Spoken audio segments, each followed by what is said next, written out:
你们说的特别对，博轩英姿飒爽，确实比本君了得。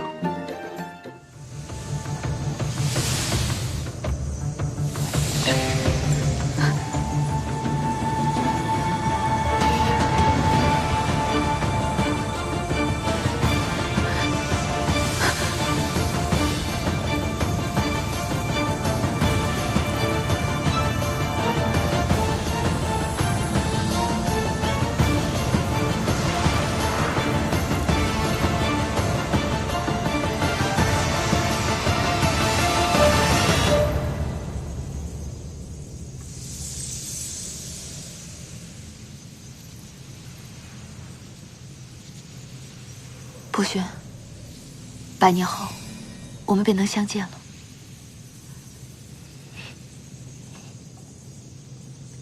博轩啊，我希望你能在里面安心养着，100年不够就200年，能养上个300、500年更好。不，最好上万年。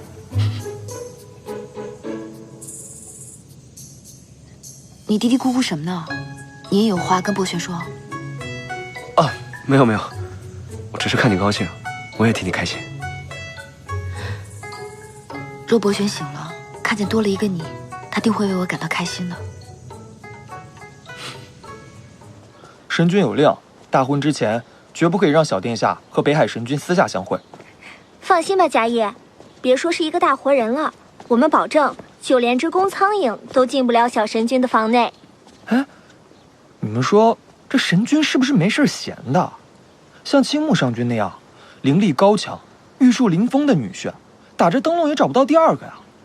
他硬要这么做。第二个，其实还倒真有一个。不就是那躺在池底的博玄上君吗？别胡说了，博玄上君终日里戴个面具，冷冰冰的，除了小神君谁也不理，哪有半点好？要真比起来，一定是青木上君赢。可是我听长雀说过，博玄上君灵力高强，所到之处寸草不生，而且他为人又那么低调谦逊，最是温和不过。那又如何？就算再好，博玄上君现在不也是晕过去了吗？好了，比什么比啊？世间男子大都一样，为了讨好女子，不是送些珠宝首饰，就是送些衣裳脂粉。要我说啊，谁能入得了小神君的法眼，谁就能略胜一筹。你笑什么？再笑我烧了你信不信？还笑？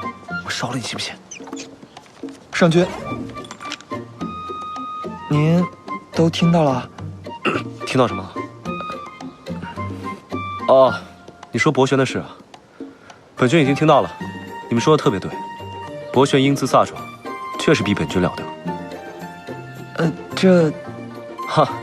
这不过是刚刚在路边拾到的俗物，并非为后事准备。本君还有事，告辞。